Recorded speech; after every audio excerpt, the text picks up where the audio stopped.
Hello friend, কেমন আছেন? আশা করি খুবই ভালো আছেন। তো আজকে ভিডিওটা এখানে শুরু করছি। তো আজকে ভিডিওতে আমি আপনাদের কাছে অসাধারণ কিছু কিচেন টিপস শেয়ার করব, যেগুলো জানা থাকলে আপনারা আপনাদের সংসারের কাজটা অনেকটা সহজ করে নিতে পারবেন এবং অনেকটা খরচ আপনারা নিজেরাই বাঁচিয়ে নিতে পারবেন। তো চলুন চলে যাই প্রথম টিপসে।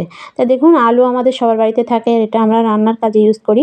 আর রান্নার কাজ ছাড়া এটা আরেকটা কাজে আমরা ইউজ করতে পারি। তা কী কাজ সেটাই আমি আজকে আপনাদের দেখাবো।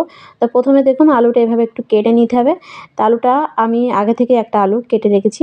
তো এভাবে কাটার পর কী করব, আমি এটা দিয়ে একটা অসাধারণ একটা কাজ আপনাদের কাছে শেয়ার করব, যেটা জানলে আশা করছি আপনাদের অনেকটা উপকৃত হবেন। তা চলুন, তারপর নিয়েছি একটু লবণ। তা দেখুন, আমাদের অনেকের দেখবেন বাথরুমে এরকম আয়না থাকে, আর এগুলো কি হয়, জলে ছিটে মানে জলের আয়রনে দেখবেন এরকম ঘোলা হয়ে যায়। তা আমাদের মুখ দেখা যায় না, আর এরকম ঘোলা হয়ে থাকে। তা আমরা যদি এরকম একটু আলু কেটে আলুর মাথায় এভাবে একটু লবণ লবণ দিয়ে যদি আমরা এভাবে একটু ঘষে নিই, তাহলে দেখবেন এই যে আয়রনের দাগ মানে জলের আয়রনের দাগ পুরোটা উঠে যাবে।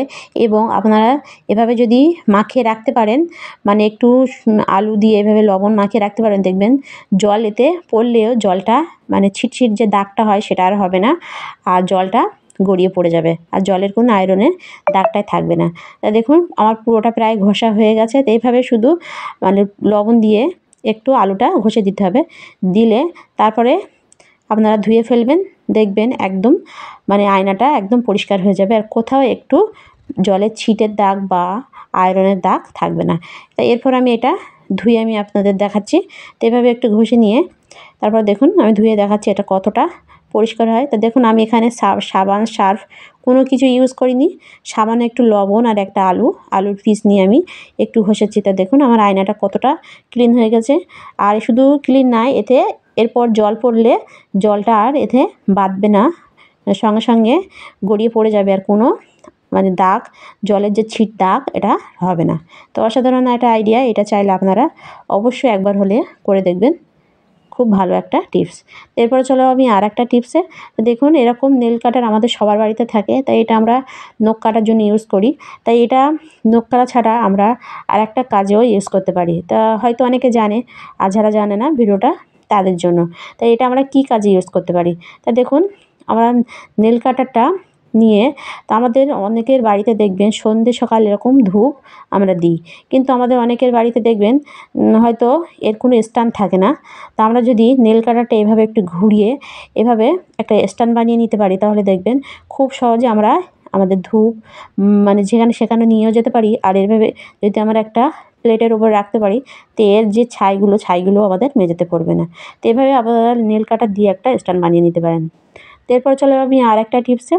দেখুন, এরকম মিক্সচার মেশিন আমাদের মানে তুলে রাখলে দেখবেন, এটা আমার তোলা ছিল সেজন্য আমি আপনাদের দেখাচ্ছি। তোলা ছিল সেজন্য দেখুন এর গায়ে একটা দাগ মানে মরিচা ধরে গেছে। তা এরকম মরিচা ধরে গেলে হয়তো আপনাদের সাথেও এটা হয়, সেজন্য আমি শেয়ার করছি। তো এটা এভাবে মরিচা ধরে গেলে, তো এটা কী হয়, বেশি দিন থাকলে এটা কী হবে, এটা আর উঠতে চাবে না।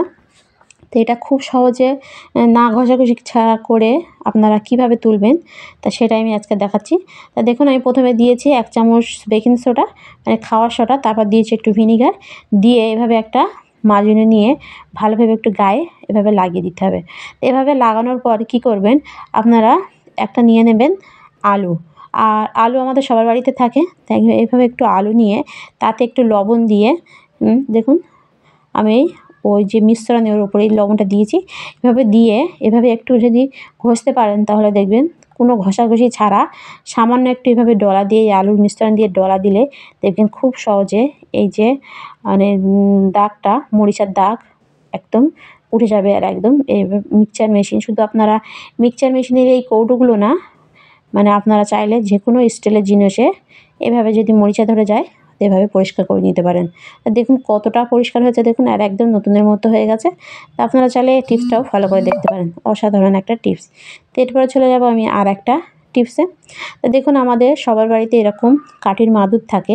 তো এগুলো হয়তো আমরা দেখুন এরকম ছিঁড়ে গেলে আমরা কী করি, ফেলে দিই। তো এগুলো ফেলে না দিয়ে আমরা আবার ইউজ করতে পারি। তা কীভাবে ইউজ করব সেটাই আমি দেখাবে। আর এরকম দেখুন অনেকে দেখুন এরকম হয়তো কাঠি থাকে না, তো এগুলো আমাদের ইউজ করতে বা কারোর সামনে দিতে আমাদের লজ্জা করে। কিন্তু যদি আমরা এটা ভালোভাবে আবার এটা ঠিক করে নিতে পারি, তাহলে এটা আমাদের আবার আমরা ব্যবহার করতে পারবো। তো এরকম কাঠি থাকে না মাঝখানে বা এরকম ছিঁড়ে যায়, তো এই মাদুরগুলো আমরা ফেলে না দিয়ে কাজে লাগাতে পারি। তা কী কাজে লাগাতে পারি তা দেখুন। তা প্রথমে আমি নেব, দেখুন আমার এখানে কোনো কাঠি নেই, তা যতটুকুনি কাঠি আছে আমি এটা কাঁচি দিয়ে একটু ভালোভাবে একটু ছিঁড়ে নেব। তো এভাবে একটু ভালোভাবে একটু ছিঁড়ে নিতে হবে। আর তারপর আমি একটা নিয়েছি এরকম প্যাকেট। তো এরকম জরির প্যাকেট বা বস্তা আপনাদের সবার বাড়িতে থাকে, আর এরকম ছোট প্যাকেটও নিলে হবে। তো এটা মানে বস্তা জাতীয় একটা প্যাকেট।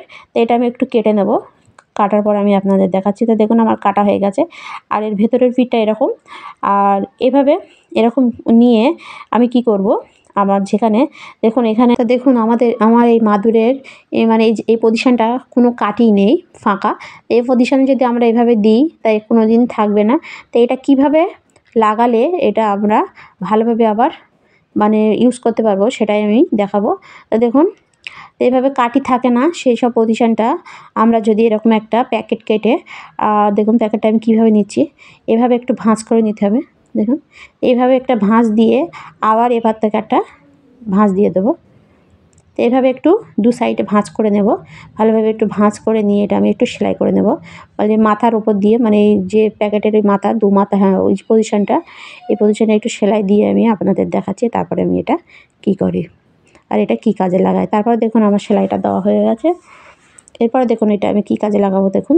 তো এভাবে আমি বিছানার যে পজিশনটা কাঠি থাকে না সেখানে এভাবে একটু ঢুকিয়ে দেখুন ডবল যে ভাঁজটা ওখানে ঢুকিয়ে এভাবে যদি আমি একটু উল্টে দিই, তাহলে দেখবেন এটা খুব সুন্দরভাবে এটা এর সঙ্গে ফিক্সড হয়ে যাবে। আর এটা মানে কাঠি নেই বলে মনেও হবে না। দেখুন এভাবে আমি ভালোভাবে একটু লাগিয়ে তারপর আমি কী করব, আমি একটা সুতো, একটা মোটা সুতো নিতে হবে। তারপর আমি এক মাথা দেখুন কাঁচি দিয়ে একটু চেপে রেখেছি। তো এভাবে মোটা সুতো দিয়ে এভাবে একটু সেলাই করে নিতে হবে। তো এভাবে সেলাই করে দিলে দেখবেন এটা খুব সুন্দরভাবে এর সঙ্গে সেটিং হয়ে যাবে। আর দেখুন এরপর আমি ভালোভাবে সেলাই করে আমি আপনাদের দেখাচ্ছি। তা দেখুন আমার সেলাই করা হয়ে গেছে, আর এখানে কাঠি নেই বলে কোনো অসুবিধাই হচ্ছে না। এরপর আমি বাকিটা পুরোটা মানে কানাটা সেলাই করে এর সঙ্গে মেকআপ করে আমি আপনাদের দেখাচ্ছি এটা কেমন হয়। তারপরে দেখুন আমার পুরোটা সেলাই করা হয়ে গেছে। এভাবে চাইলে আপনারা মানে পুরানো মাদুর ছিঁড়ে গেছে না ফেলে না দিয়ে এভাবে ঠিক করে নিয়ে আবার আপনারা ইউজ করতে পারেন। দেখুন এটা কতটা সুন্দর হয়েছে, আর এখানে যে ছেঁড়া ছিল সেটা বোঝা যাচ্ছে না। তো এভাবে আপনারা চাইলে আপনাদের বাড়িতে যদি কোনো পুরানো মাদুর পড়ে থাকে এভাবে ঠিক করে আবার ইউজ করতে পারেন। তো ভিডিওটি পর্যন্ত।